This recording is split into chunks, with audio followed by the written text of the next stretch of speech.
O Senhor esteja convosco.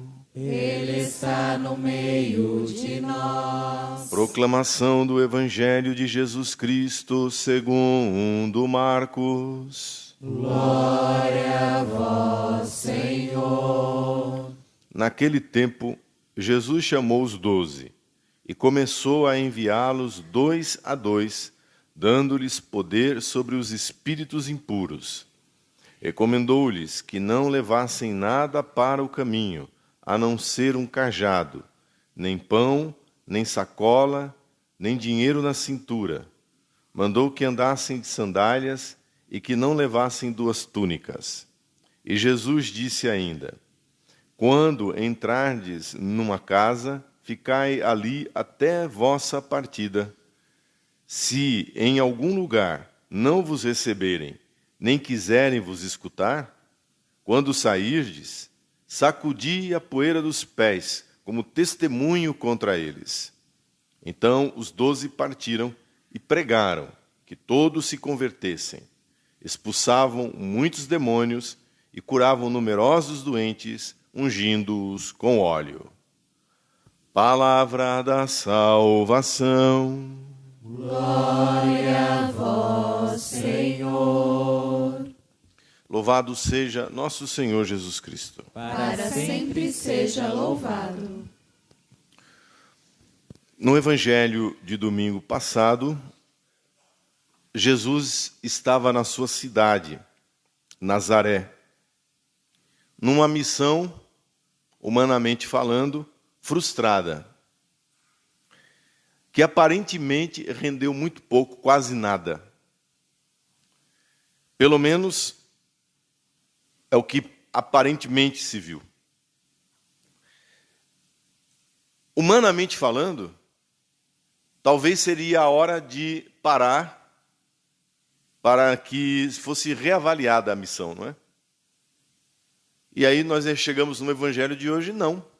Jesus incrementa a missão, inclusive fazendo um treinamento apostólico, né? Enviando os 12 de 2 em 2. Uma espécie de uma brigada de linha de frente para enfrentar o que vem pela frente, para fazer frente à missão. Qualquer um de nós, depois da frustração de Nazaré, desanimaria. Jesus, ao contrário.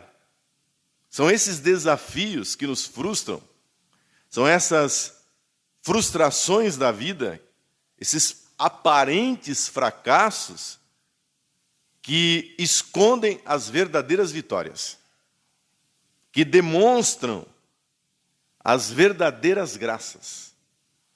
Por trás de todo fracasso aparente, de toda derrota aparente, se esconde sempre graças abundantes.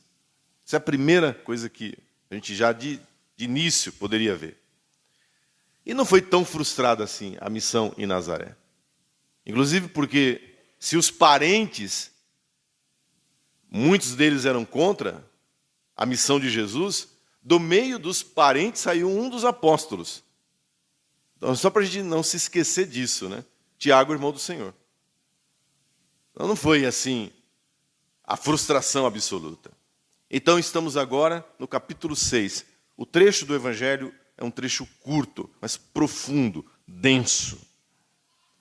Jesus envia os seus apóstolos. A palavra apóstolo já quer dizer enviados. Apostolé, apostolós, é aquele que é enviado, o embaixador, o representante. Esse é o apóstolo. O apóstolo não vai em nome próprio. O apóstolo vai em nome daquele que o enviou. O número de 12 já diz quem são eles. 12 eram as tribos de Israel. 12 é o número que representa o povo de Deus. Mais especificamente, a liderança, os líderes do povo de Deus.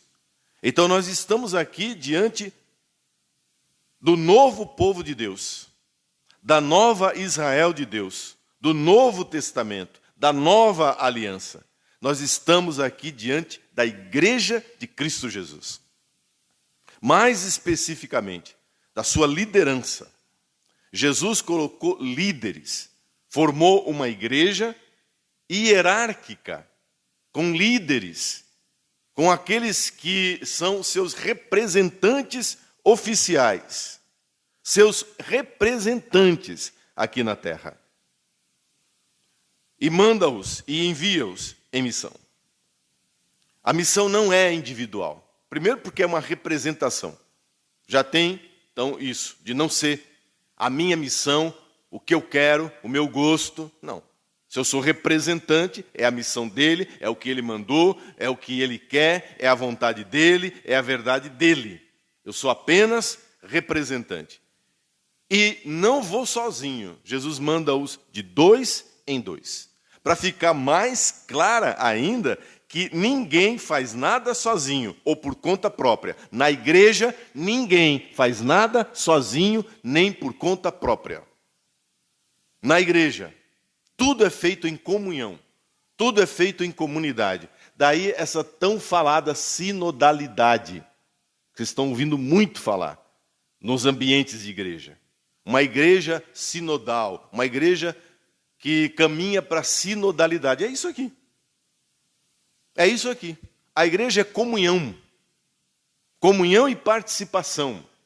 A igreja não é a decisão monocrática, perceba, de um papa. Por mais que ele seja, na hierarquia, o que cuida e apacenta todo o rebanho de Cristo. Nem ele tem autonomia e autoridade. Porque ele está subjugado à palavra, ele está subjugado à tradição, ele está debaixo do poder de Cristo. E ele não trabalha sozinho. Basta pensar que o Santo Padre trabalha com um corpo de cardeais, e no mundo inteiro os apóstolos, os sucessores dos apóstolos, em comunhão com ele, regem, cuidam, apacentam a igreja de Cristo como seus representantes. A missão não é individual. Segundo, Jesus lhes dá poder. Os seus representantes têm poder. Então, claro, em primeiríssimo lugar, a hierarquia católica. Mas depois, no sentido de que todos somos igreja, todos somos missionários, todos fomos chamados, todos temos uma missão, todos os cristãos recebem de Cristo poder. E todo o cristão é representante, é outro Cristo aqui na terra. Lhes dá poder. Agora, é interessante o poder. O poder que Jesus dá à igreja, o poder que Jesus nos dá é o poder de libertar pessoas. Diz o texto que nós ouvimos no Evangelho, e lhes deu o poder de libertar as pessoas do jugo, da soberania do demônio, do poder das trevas. Essa é a missão. Vão, desmascarem o poder do diabo. Qual é o poder do diabo? O primeiro poder do diabo, o pecado. Nos amarrar em coisas que não são de Deus. Em atrasar a nossa vida com coisas que não libertam, com coisas que não fazem bem, com coisas que nos prejudicam. Vão lá, desmascarem, mostrem o que está acontecendo. Livrem as pessoas do jugo, do poder do pecado. Por isso que a primeira palavra que você vai ouvir, meu irmão, na boca de Jesus, é arrependei-vos. Quando Jesus, pessoalmente, começa a missão no Evangelho de Marcos, você se lembra? No primeiro capítulo, a primeira coisa que sai da boca de Jesus, arrependei-vos e crede no Evangelho.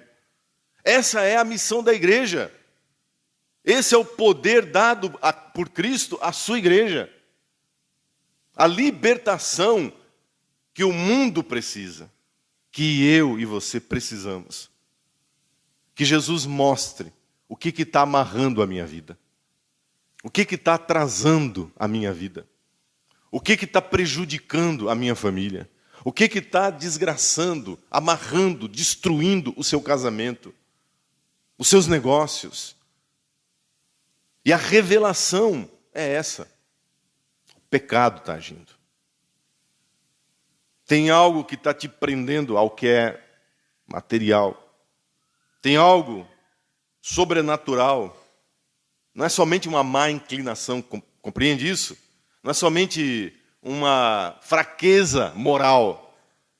O que Jesus está dizendo é desmascara e mostra para eles que existe um império de maldade no mundo. Que existe um mundo sobrenatural, um mundo espiritual de trevas. E que eu não posso permitir que os meus estejam presos a isso.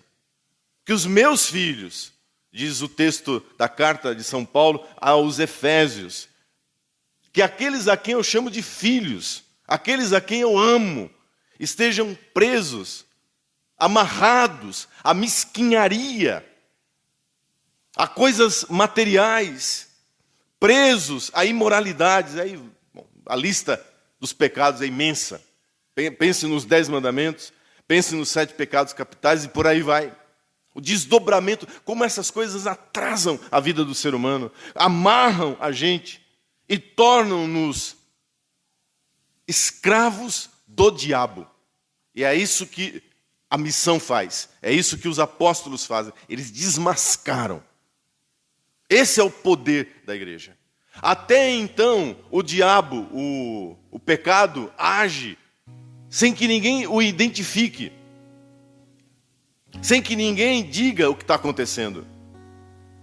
A pessoa está ali aleijada, a outra está ali cega, a outra está ali com lepra, a outra está ali endemoniada. E todo mundo dizendo que tanto de sofrimento é esse sobre a face da terra? Que tanto de maldade é essa sobre a face da terra? E aí você se sente impotente, vendo o seu casamento se destruir. Você se sente completamente amarrado, sem ter poder de agir, de ter uma atitude para salvar um filho que está indo para as drogas. Quantas vezes, sim ou não, nós nos sentimos impotentes e sem entender o que está acontecendo. E Jesus disse: ide, vão, eu lhes dou poder para vocês desmascararem e mostrarem para as pessoas o que está acontecendo. Preguem o arrependimento, preguem a conversão de vida, anunciem a libertação para essas pessoas. Chegou a libertação, chegou a salvação, chegou a solução que todo ser humano esperava. E eles foram, e eles saíram. Subjuguem o poder do inimigo. E eles subjugaram. Aí Jesus deixou uma recomendação: vão, mas se vocês vão para libertar, então não vão preso, né? É o que faltava. O camarada aí para libertar e preso. Então agora você entende que você não pode ler ao pé da letra as recomendações que Jesus deu. São símbolos. Quando Jesus diz: não leve pão, não leve sacola, não está dizendo isso. Não leve uma sandália. Não se trata disso. Jesus está dizendo: quando vocês forem libertar, primeiro vocês têm que estar libertos. E libertos principalmente dos apegos. Porque nós somos assim. E à medida que eu vou me apegando, eu vou travando a missão. Sim. Se eu estou preso a dinheiro, se eu estou preso a coisas, mas também se eu estou preso a pessoas. A libertação de quem vai libertar em nome de Jesus é libertação de coisas e libertação em relação a pessoas. Eu vou dizer, se eu estou preso a um casamento, claro que eu vou ter que dar primeiro satisfação à minha esposa e aos meus filhos, óbvio. Então a missão já não é aquela de desprendimento. Vocês entendem? Porque é óbvio que todos os 12 apóstolos passaram a ter uma vida celibatária, deixaram suas famílias, como Jesus recomenda no próprio Evangelho. para que eles tivessem completa. Não é que família, esposa, filho, seja algo de ruim. Não. Uma maravilha, uma bênção. Se essa é a sua missão, se essa é a sua vocação, para ir desprendido do jeito que Jesus está mandando aqui, sem sacola, sem pão, sem dinheiro, com filho e com família, os senhores acham razoável que Jesus peça isso? Não. Ele só pode pedir isto a quem está na linha de frente da missão. Ao bispo, ao papa, aos sacerdotes, às religiosas, aos leigos consagrados. Mas mais do que isso, veja que as recomendações de Jesus é uma recomendação de ter fé e confiança nele. Eu cuido de tudo. Eu vou cuidar de tudo. Por isso que quando um membro da comunidade se oferece para ser catequista, se oferece para trabalhar na Irmandade do Santíssimo, para ser acólito, para ser leitor, fique em paz. Deus vai cuidar de tudo. Porque a gente tem esse medo, esse receio, né? Não, mas se eu for me dedicar a um trabalho na comunidade, se eu for me dedicar a um trabalho na igreja, eu não vou...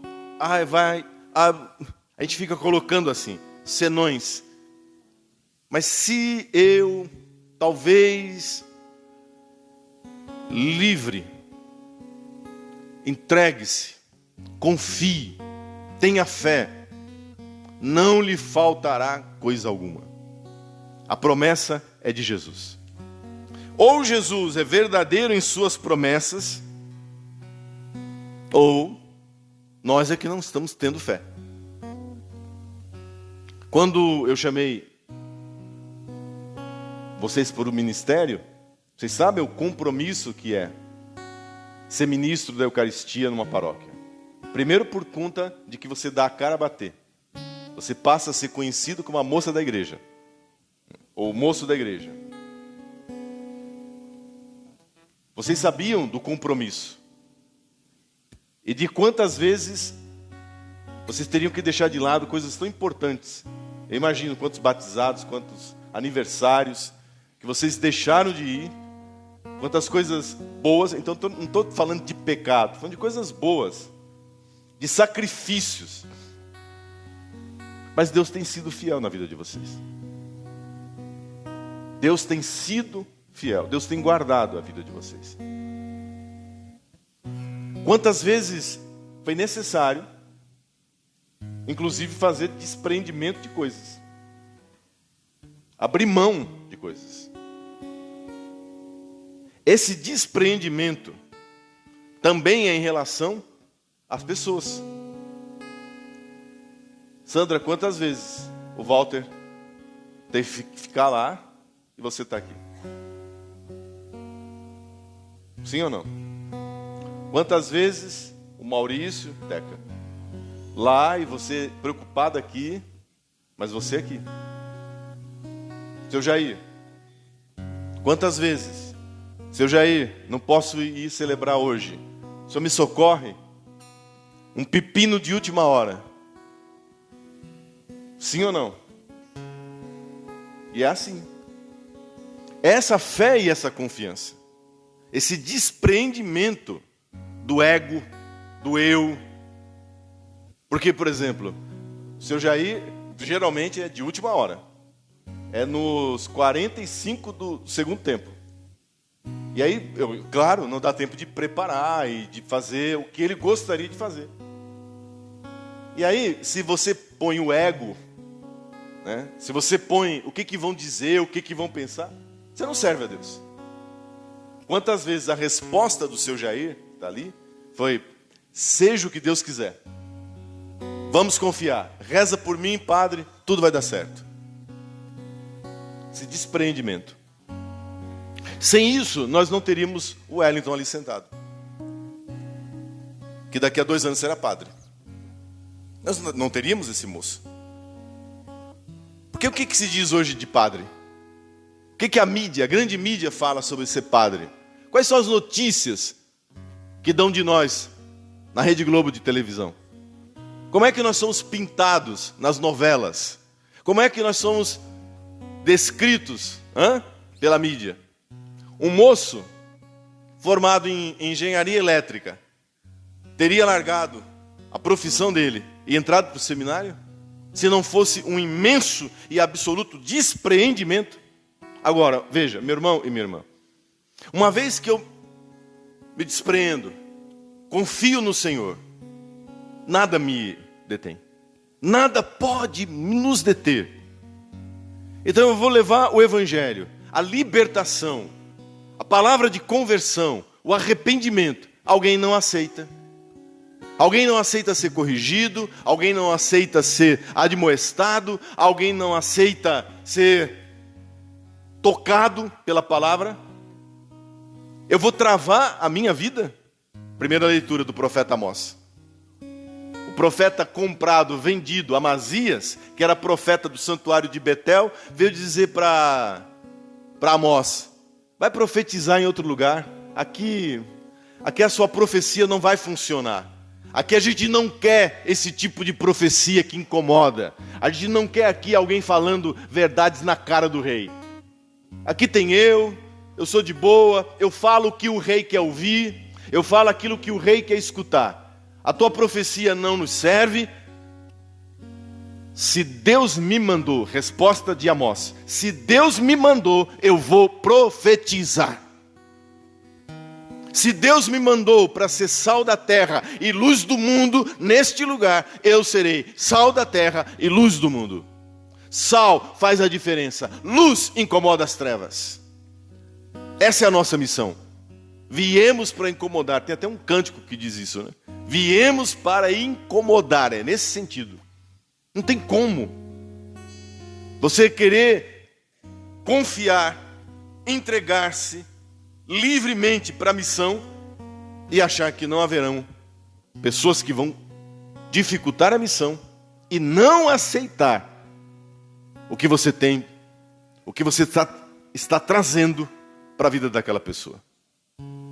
Você prega, você anuncia, faça bem feito o que Deus lhe mandou na vida do seu filho, na vida do seu marido, na sua casa, na sua empresa, entre as pessoas que você conhece e ama, entre as pessoas que você não conhece e nem sabe quem são. Faça toda chance, toda oportunidade que você tiver. Anuncie, proclame a libertação de Cristo Jesus.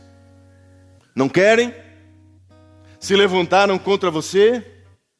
Se levantaram contra a sua vida? Vida que segue. Vida que segue. Sacuda a poeira e vá adiante. Veja o que Jesus está dizendo. Não se pode, diante de uma messe tão grande, o evangelho de domingo passado, com tão poucos operários, você travar a sua vida em um filho, travar a sua vida em um marido, travar a sua vida em uma pessoa que não quer, que não aceita o evangelho. Estou dizendo que é para você se separar? Não, estou dizendo isso não. Estou dizendo que você tem que tocar a sua vida com Cristo, com o evangelho. Tem gente que vive em depressão. Tem gente que vive com a vida travada, vivendo em função de quem não quer, vivendo em função de quem rejeita, de quem nega. Ah, mas é meu filho. Ah, mas é meu marido. Sim, mas a sua vida não é o seu filho. A sua vida não é o seu marido. A sua vida é Cristo Jesus. Passou da hora de tirar a poeira dos pés e dizer: meu filho, a minha parte com você está feita e vou continuar rezando e intercedendo por você. Agora eu não vou parar a minha vida, travar a minha vida, porque um moleque com molecagem, brincando com o evangelho, desprezando a palavra de Deus, não quer. É o rei que não queria um profeta verdadeiro e alugou um profeta para ele. Está cheio, está cheio. Quando não se quer a dureza, a severidade da conversão, porque é isso que Jesus tem, libertação, mudança de vida, a pessoa fecha a cara e passa a desprezar o emissário. Compreendeu? Como você é o representante de Cristo, como você é o emissário, vai vir sobre você o impedimento. Vai vir sobre você o ódio. Vai vir sobre você a tentativa de te tirar do caminho. A tentativa de te tirar da missão. De proibir você, ou pelo menos de te ocupar tanto com aquela mesquinharia que você não tenha tempo para viver a alegria do Evangelho e de levar essa alegria para outras pessoas. Você entendeu? Como isso é grave e como isso é sério? Termino, finalizo. Esse era o segundo ponto. O terceiro ponto desse Evangelho é que Jesus disse: preguem o Evangelho. O texto diz assim, literalmente: e eles saíram e pregaram que todos se convertessem. E pregaram. Essa palavra aqui é a palavra querigma. Ou seja, você não chega achando que está todo mundo aqui convertido. Que está todo mundo aqui porque tem 20, 30 anos de igreja com a vida transformada. Todas as vezes que vocês se dirigirem à igreja, as pessoas preguem que se convertam. Preguem que mudem de vida. Preguem que as amarras sejam desatadas. Vocês entendem? Por mais linda que seja a catequese, a pastoral, a formação, vocês podem perceber que não tem uma missa que seja celebrada por mim e pelos padres que eu procuro convidar para cá, que a pregação seja pregação. Aqui na paróquia praticamente não tem homilia. Homilia é essa conversa entre, sabe assim? Essa conversa amena. A homilia tem mais a ver com isso. Quase que uma catequese explicativa, né? Vocês devem ir em outras paróquias que vocês escutam muito isso. Sim ou não? É uma explicação. Olha, isso aqui significa isso aqui. Muito raro. Porque nós estamos vivendo em tempo de pessoas escravizadas. Nós estamos vivendo um tempo em que o pecado graça, em que o pecado cresce, em que de uma maneira ou de outra, eu e você estamos sendo todo o tempo vítimas, todo o tempo assediados pelo diabo e pelo mundo. Então eu não posso ficar aqui supondo que todo mundo aqui é santo, lindo e maravilhoso. Não somos, se eu não sou. Se eu sou assediado pelo demônio, se eu sou assediado pelo pecado, eu que sou um padre, imagine você que está aí na batalha do dia a dia. Sim ou não? Isso vale dentro de casa. Isso vale dentro do seu trabalho. Isto vale na vizinhança. Isso vale em todo. Isso é assim em todos os ambientes. Onde você estiver, pregue o Evangelho. Pregue o arrependimento. Não tenha medo, porque essa é a essência da missão católica. Essa é a essência da missão cristã. E aí eu volto ao que eu comecei. A essência da missão é desmascarar o diabo e o pecado.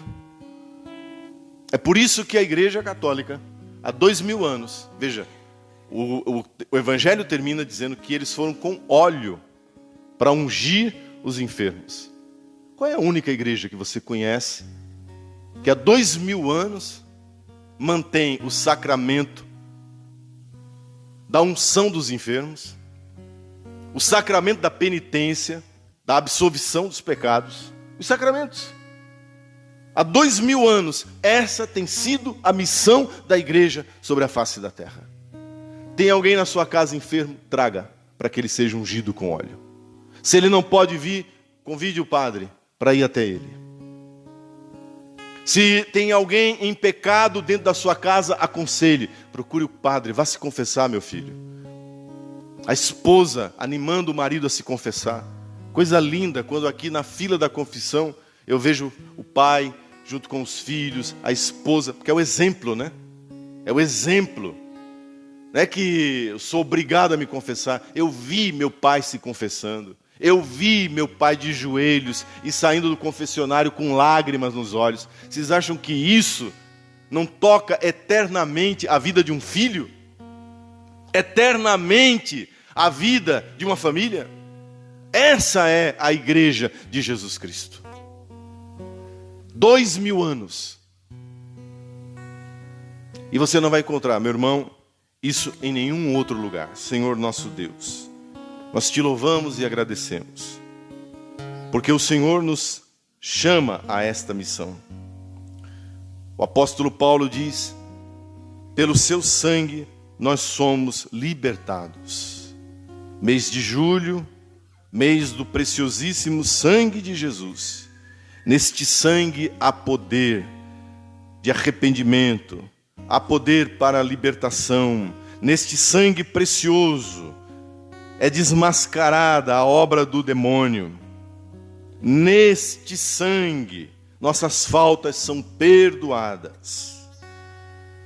Essas promessas, Senhor, de que o Senhor nos acompanha e que nada nos faltará, nós cremos, Senhor. Firmamos o nosso coração em vós e vamos em missão. Sairemos desta igreja hoje de 2 em 2, ou seja, unidos uns aos outros, para fazer a tua obra. Muitos são os nossos irmãos que esperam por libertação, que esperam sair da escravidão onde foram jogadas pelo diabo e pelo mundo. Pessoas escravizadas pela carne, pessoas escravizadas por apegos materiais e humanos. Sairemos daqui hoje, Senhor, revestidos de tua graça, alimentados por esta Eucaristia, para colocar a nossa vida ao teu santo serviço. Assim seja.